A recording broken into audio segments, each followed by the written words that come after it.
Alô, alô, YouTube, alô, podcast, sejam bem-vindos ao episódio dessa semana. E hoje continua naquela nossa série que nós estamos fazendo, conversando com pessoas de vários outros países. Aqui na tela vai aparecer uma lista de todo mundo que a gente já conversou. E hoje nós temos uma convidada muito especial também, a Si, da China, lá do canal Pula Muralha. Muitos de vocês conhecem esse canal, muitos de vocês sugeriram a gente conversar aqui com ela. E hoje nós temos ela aqui convidada para conversar um pouquinho mais sobre como é que é a China, como que funciona, como é a experiência dela aqui no Brasil também. Ela está casada com um brasileiro, mora aqui no Brasil. E muitas perguntas vocês fizeram, misturei com minhas perguntas e vamos conhecer um pouquinho mais sobre ela.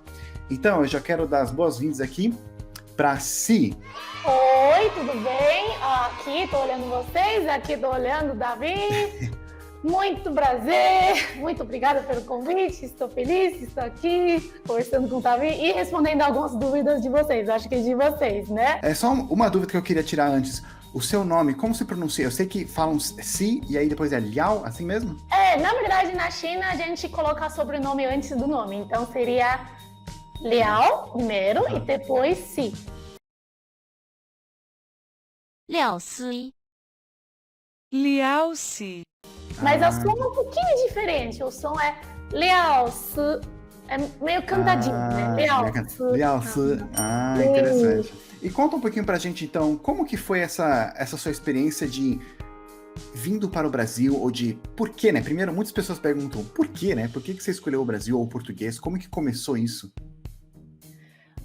Então, isso tem que voltar para 2010. Eu estava no mestrado na China, minha universidade chama Universidade de Hubei, fica no centro da China, e minha universidade tem parceria com algumas outras universidades. E como meu curso no mestrado é linguística e o direção é ensino de mandarim para estrangeiros, né, é óbvio que eu queria sair do país, né, para dar aula para estrangeiro no outro país, né. Eu já tinha começado na universidade, na escola internacional, e eu, inclusive, já tinha alunos brasileiros. Gostei muito da experiência de dar aula, e aí eu solicitei um intercâmbio para poder sair para dar aula durante 10 meses, né. Meu contrato era 10 meses. Então, eu passei alguns processos, fiz preparação, né? Teve quase 2 meses de preparação de você poder, né, sair do país, aprender um pouco de português. E aí, em fevereiro de 2011, eu cheguei aqui no Brasil.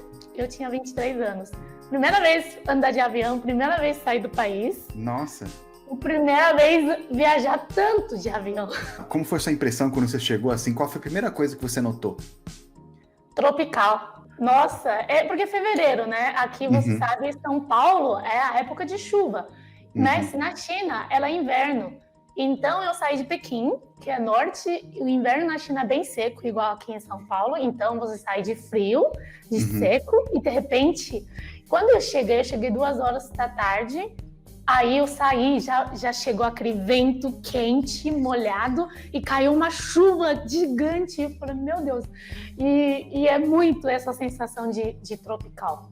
É que em Pequim tem um pouco menos, porque lá no norte da China é bem seco, né? E é bem frio. Mas no sul da China, por exemplo, a China é muito grande, né? Um pouquinho maior do que o Brasil. Sim. Então, no sul da China tem alguns países bem parecido com São Paulo. Então, como eu sou de um pouco mais para sul da China, então, assim, algumas cidades eu acho bem parecido, inclusive, com São Paulo. Sim. Interessante. E para você, quando você chegou assim, o português, você tinha plano de aprender português ou era só ensinar chinês e o português foi acidentalmente, assim? Como o meu contrato, né, eu fui aqui para dar aula de chinês para brasileiros. Então, você tem que saber falar português. Então, porque meus alunos tinham já desde 9 anos até mais de 60, 70 anos. Então eu sabia falar, né, a gente aprende inglês na escola, na universidade, mas ela é obrigatório você saber português. Por isso a gente tinha essa preparação de português. Sim. Eu aprendi 4 meses de português lá na China, mas assim, 4 meses de português, chegando aqui também tinha que aprender muito ainda. Sim. E foi difícil para você o português? Você já sabia alguma outra língua, inglês, alguma coisa assim? Então, assim, ler acho que foi um pouco mais fácil, porque quando a gente aprende inglês, né, na China desde pequenininha, então você meio que já acostumou um pouco com a língua latina, né? Uhum. E também não tem 10 mil caracteres, né? Não mas é muito diferente, e aí Sim. como tinha você aprendido inglês desde pequeno, então você acostuma um pouco, mas o som era muito diferente. Isso é uma coisa que brasileiros, quando eles vão para a China, eles sempre falam isso também. Nossa, a pronúncia é muito diferente. Assim, eu queria falar uma coisa, mas na verdade eu falei outra totalmente diferente, que eu queria falar mãe e falei, sei lá, vaca, não sei. Ah! Sempre escuto histórias assim. Essa coisa que você está falando é de entonação, na verdade, né? Sim. Que quando a gente fala ma, quando é mãe, né? Se você falar ma, é cavalo. Mas não funciona bem assim, né? Esse é mais um clássico. Claro que você não vai ter muito raro situação que Sim. sua mãe, quando você tá ouvindo, ela vai entender ma, né? Que a gente está explicando que existe entonação, mas quando você está aprendendo, começar a aprender mandarim, ele não funciona bem desse jeito. Quando você ensina o mandarim, que esse é o chinês assim mais entendido na China, porque eu sei que tem vários dialetos também dentro da China. Sim, eu falo dialeto. Outro dia tem pessoa que pergunta, né? Teve um jornalista perguntando, então todos os chineses são bilíngues? Eu falei, bilíngue? Aí eu, sim, é bilíngue, realmente, porque a gente fala dialeto com família, mas na escola a gente aprende mandarim. Na verdade, mandarim é chinês também, só que ele é baseado no sotaque do norte da China, né? Então, como é uma língua patrão que a gente aprende na escola, facilita a comunicação também. Por exemplo, se eu conversar com uma pessoa de Xangai ou Canton, eu preciso falar mandarim, porque eles não vão entender meu dialeto, também eu não vou entender o dialeto deles. Então, a gente chama mandarim língua patrão da China, Entendi. que é a língua oficial da China, né? Então o dialeto assim é completamente diferente, ou é tipo, quão longe assim de uma... Eu acho que para brasileiros, se ouvir, é completamente diferente mesmo. Nossa. Mas, claro, existem alguns dialetos sendo um pouquinho mais parecidos, mas, por exemplo, uma pessoa de Xangai e uma pessoa de Canton, eles não se entendem por nada. Mas sabe como que os velhinhos, né, como eles se comunicam? Eles se escrevendo, porque a escrita é igual. Isso que eu ia perguntar agora, isso que eu ia falar agora, mas escreve do mesmo jeito, né, pra todo mundo. Sim. Eu vi mais ainda, assim, diferença quando eu comecei a assistir dorama.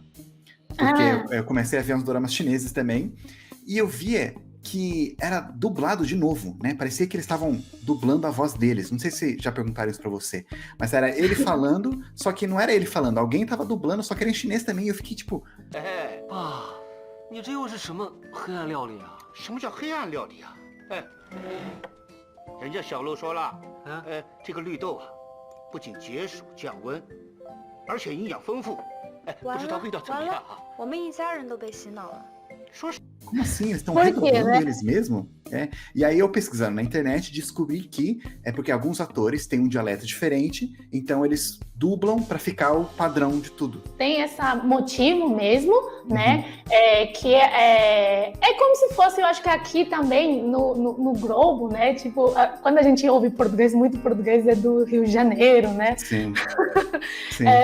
Mas na China, realmente, quando você vê TV, você não vê dialetos, né? Porque para todo mundo entender, tem que ser uma língua que todo mundo entende.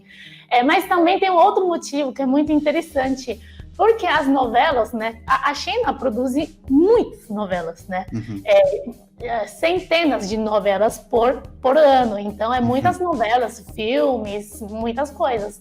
E aí, tem poucos lugares para produzir. E aí, todo mundo, por exemplo, tem 2 novelas rola no mesmo lugar e o áudio que você pega na hora no estúdio, né? Geralmente não fica tão bom. E agora acontece que, mesmo ator, ele vai dublar a personagem dele, porque o áudio que pegou no estúdio não ficou bom e ele tubra depois. Quais são coisas que você gostou assim do Brasil que te fez assim, nossa, querer ficar aqui? Então tem muitos fatores, muitos motivos que eu decidi ficar aqui, né? Um dos motivos é meu marido, claro, que eu conheci ele. E aí também tem de estudo, que eu iniciei um mestrado aqui de Relações Internacionais. E tem outro que é muito importante até hoje, que é a minha carreira, sendo professora de chinês, né? Eu saí para ser professora de chinês para brasileiros, né? Então, quando eu iniciei meu mestrado, eu descobri que eu ainda gostava muito de ser professor, porque era meu sonho ser professor desde meus 6 anos. Então, durante meu mestrado aqui no Brasil, em 13, 14, eu continuo sendo professor por conta própria nas escolas de mandarim aqui em São Paulo. E nessa época mesmo, eu comecei o canal Pula Muralha, né? Para poder ensinar chinês para mais pessoas. Aí, desde essa época, então, eu comecei meu trabalho aqui, né? Então, esse também é um motivo muito grande para eu fiquei, né, até hoje no Brasil. Sim. Até pessoas, aqueles que não conhecem, tem um canal dela, vai aparecer o link aqui, Pulando Muralha, que é muito interessante, que ela fala coisas da China, ensina mandarim também, tem muitos vídeos na China mesmo também, e falando sobre a experiência dela, respondendo perguntas também. Então, convido vocês a dar uma olhadinha lá. E ela dá aula de chinês também, através desse mesmo plataforma também, né? Também se chama Pulando Muralha, né? Onde vocês dão aula de mandarim. Agora eu tenho 2 canais. O Pula Muralha eu iniciei, né, com esse objetivo de ensinar mandarim para mais pessoas, mas o Pula Muralha, ele foi mais um entretenimento, né? Então, em 2014, eu iniciei outro canal que é Clube de Chinês. Também é nome da minha escola online, de nossa plataforma, também chama Clube de Chinês. Então, tem um outro canal que é só ensino de mandarim mesmo. Então, pessoal que está interessado em aprender mais mandarim, dá uma olhada lá. E quais são algumas coisas que da China, assim, costumes que você trouxe, que você ainda tem, ou que demorou talvez para você deixar, que é diferente aqui do Brasil? Beber água quente, beber chá. Beber chá. Comida, que eu não existe dia que não como, não existe semana, né, que eu não como comida chinesa. Especialmente nessa pandemia, eu aprendi a cozinhar muitas comidas chinesas. Então, eu fico muito feliz, porque antes, né, morando em São Paulo, é privilégio para os chineses, porque ele tem liberdade, tem restaurante chinês, mas a pandemia não podia sair, aí eu aprendi a cozinhar, mas a comida sempre foi uma coisa que nunca vou mudar, né? Eu como muitas outras coisas, como várias, né, comidas. São Paulo é uma cidade que tem comida mais diversas possível, né? Sim. Mas comida chinesa é o meu favorito, principal. E falando em comida, então, pulando aqui uns pouquinhos, muitas pessoas estavam perguntando sobre isso, sobre o que é mito e o que é verdade sobre o hábito alimentar do chinês, né? Eu tenho até um vídeo que eu falo sobre isso, mas não sei se podia falar um pouquinho mais sobre isso, porque muitas pessoas a gente ouve, né? Vocês comem muitas comidas estranhas, isso é verdade, né? A minha prima, às vezes te mandou foto comendo grilo, mas aí muitas pessoas falaram, isso é só para turista, não é comum. Como é que é esses mitos, assim, versus verdade? Mito versus verdade. Na verdade, se você ir para Pula Muralha, eu já gravei bastante vídeos sobre isso, porque o pessoal pergunta, né? Mas, assim, a comida do dia a dia dos chineses são arroz, né? Arroz na digera e com vários pratos. E geralmente o prato a gente come bastante legumes, cortadinho, e com algum tipo de carne. E o carne mais comum é carne de porco, né? Cortadinho. O frango também é comum, mas não é tão comum igual porco. Então, essa é a comida do dia a dia nosso. E eu sei que, tem várias pessoas que pensam de comida diferentes, estranhas. Isso para os chineses também. É muito raro, tipo, então, né, às vezes a gente vê TV, né, mas com Sim. certeza posso te garantir que a gente não come essas coisas do dia a dia, não é bom, não. Qual que é a cidade que você é? Qual a parte que você é lá da China? Não sei. Minha cidade, você fala comigo, chama Yueyang. Yueyang. Muito bom! É porque você é professor de inglês, então eu percebi quando a gente aprende mais de um idioma, fica muito mais fácil a gente, né, Ver os sons, né? para outros sons, isso. Sim. Mas tirando essa parte da escrita chinesa, a gramática chinesa, eu ouvi dizer que é fácil, é verdade isso? Que é mais simples. Isso, na verdade, a gente fala que chinês não tem gramática, né? Porque gramática é uma coisa, acho que criado na língua latina. Então, a gente, tipo, tenta usar a gramática da língua latina para adaptar para outros idiomas e isso não funciona, né?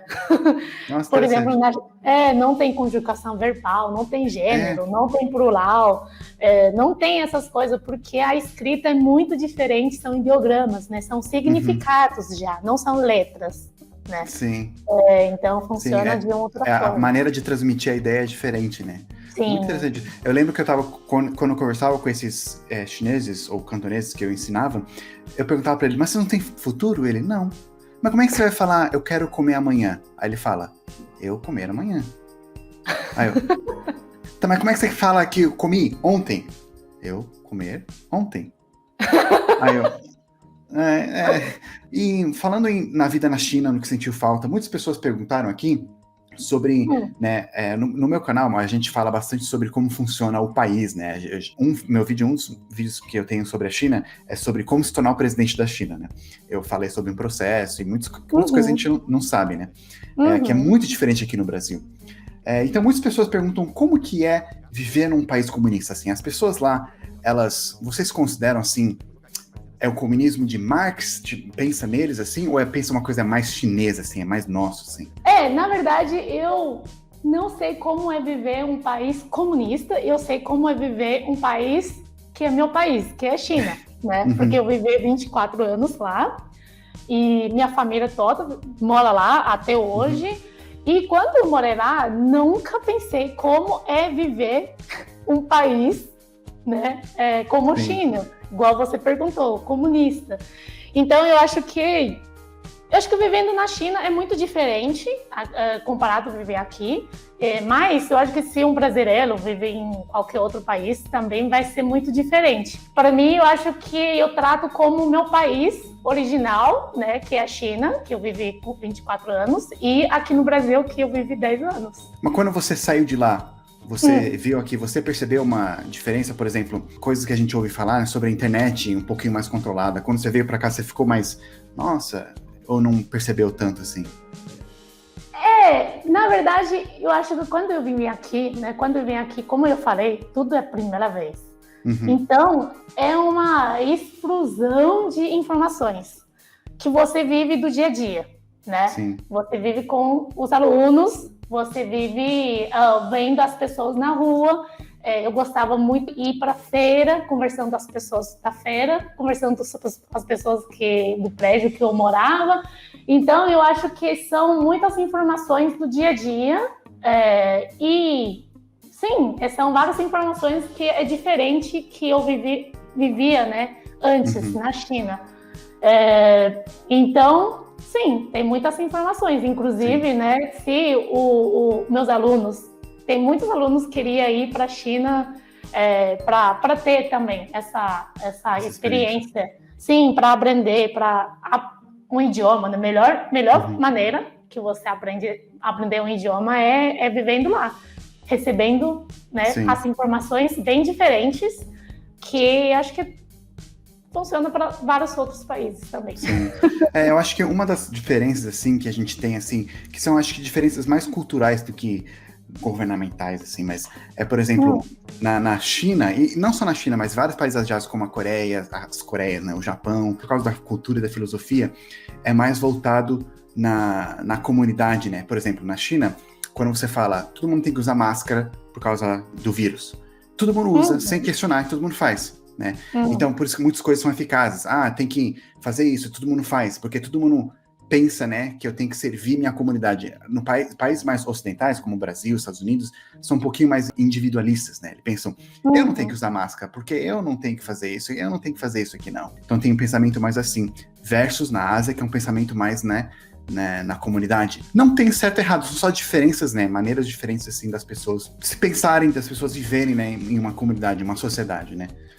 Sim. Eu acho que isso que você falou é interessante, porque é uma das coisas que eu sinto, né, que, por exemplo, na China, você tem essa, a gente chama sociedade, você vê como outra pessoa te vê, né? Então, você sempre não vê o que você se vê, você vê outra pessoa se vê como é, né? Então, você naturalmente já cria uma coisa que você é uma pessoa dentro da sociedade. Então, algumas coisas que você não faz, não é por causa que você não quer, talvez, né? É porque é a sociedade, né? Sim. Voltando, por exemplo, casamento, né? Casar com um estrangeiro. Não é que não é um bom visto, mas como é muito longe, né? Minha família, no início, não era muito favor que eu casar com um estrangeiro.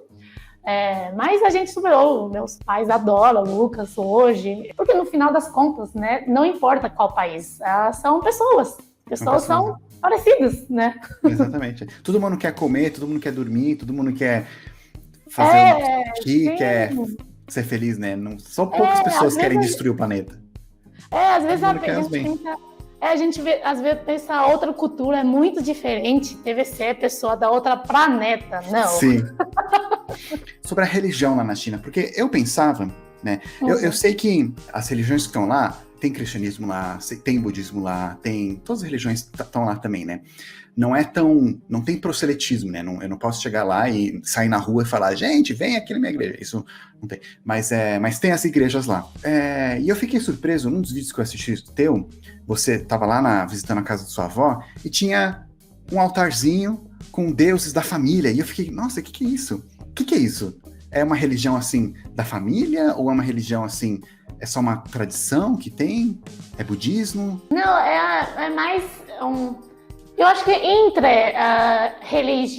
religião, eu não sei taoísmo se é considerado uma religião ou... Porque eu acho que funciona muito diferente. Por exemplo, o taoísmo, ele não tem por exemplo, igreja que você frequenta, ele é uma filosofia. E ele tem vários pensamentos que incorpora do seu pensamento que você nem pensa que você segue né? Por exemplo, esse de antepassados que você falou, que fica lá na casa da minha avó. Sim, eles, quando os seus antepassados, eles morrem, eles meio tornam uma pessoa que te protege, né? Então ele tá lá, todo ano novo chinês, que minha avó vai fazer uma ritual, né, que é cozinhar algumas comidas, colocar censo para eles, e é só isso, aí fica lá em casa. E enquanto isso, ainda tem várias outras coisas, por exemplo, tem na cozinha, tem, não é Deus, né, imortal de cozinha, que é uma coisa lá, fica lá. Sim, então, ele faz parte de religião local, taoísmo, mas eu não sei se ele é uma religião, é diferente daqui que a gente... diferente. No Ocidente, a gente parece que as religiões aqui são religiões de... Parece que nem trabalho, né? Você vai lá e bate cartão, né, no trabalho. Eu fui hoje. E você faz coisas, né? Mas aí é mais um jeito de viver, né? Só pra gente terminar, algumas perguntas aqui de inscritos. Isso que você falou me lembrou muito da Mulan. E até o Vinícius aqui, ele queria perguntar se essa história aí da Mulan aí, vocês existiu mesmo? O Mulan? Mulan, a gente tem uma poema. Na verdade, ele chama Hua Mulan, ele tem um sobrenome. Chama Hua Mulan. É muito famoso, sim, porque tem uma poema no material das escolas. Então, todas as pessoas, todas as crianças aprendem Hua Mulan.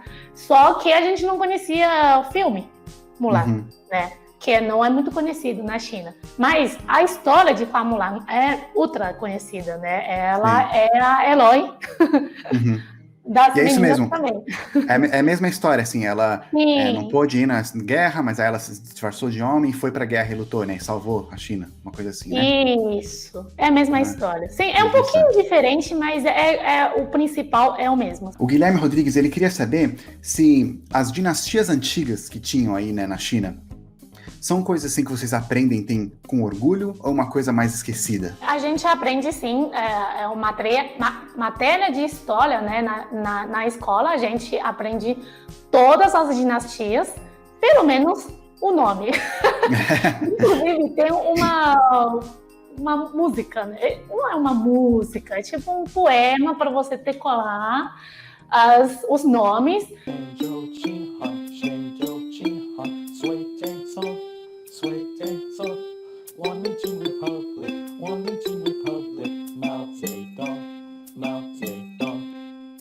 Mas não são todos, a gente aprende bastante. Por exemplo, dinastia Han, que foi muitos anos, que teve cultura muito forte, que teve inventos, né, que é marcante para a cultura chinesa. Aí a gente aprende muito mais do que outro que é só a passadinha, assim. O Alzoran, ele queria saber, assim, se ainda tem uma rixa entre chineses e japoneses, ou se é uma coisa mais do passado, ou se ainda hoje, assim... Porque teve a guerra, né? Sim. Porque, por exemplo, na Coreia, teve... eles brigam mais, né? A Coreia, eles estão sempre brigando com o Japão. Pelo menos o governo.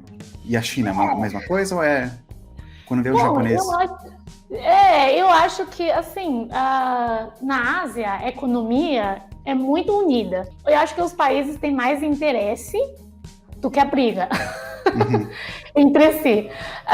No Brasil não tem briga com a Argentina, né? Mas, assim, é uma briga... rivalidade. De futebol, né? Sim. Claro, a China e o Japão têm essa de histórico, tem algumas coisas mais tensos, por exemplo, de falar, né, da história, mas os dois países, por exemplo, é super viajado. Tem muitos turistas chineses no Japão e tem muitos japoneses na China. Coreanos também, né? É muito perto. E o Arthur, ele quer saber se você já foi para Macau. Já fui para Macau, sim. Existe ainda coisa assim, vestígios de Portugal? Então é bem português, que é igual República, que é preto e branco, né? Que tem os desenhos. O mosaico. E lá tem as placas, tudo é escrito português, né? Sempre tem chinês e português. E aí os ônibus falam mandarim, cantonês e português. Fala 3 línguas. Os ônibus? Fala tipo, Nossa. chegar a tal estação, aí... Porque aqui o ônibus não fala, né? Porque na Ásia o ônibus fala. O metrô fala, né? O metrô fala. Sim, é tipo o metrô, fala 3 Tipo o metrô. idiomas, sim. Eu imaginei um ônibus falando, eu não entendi.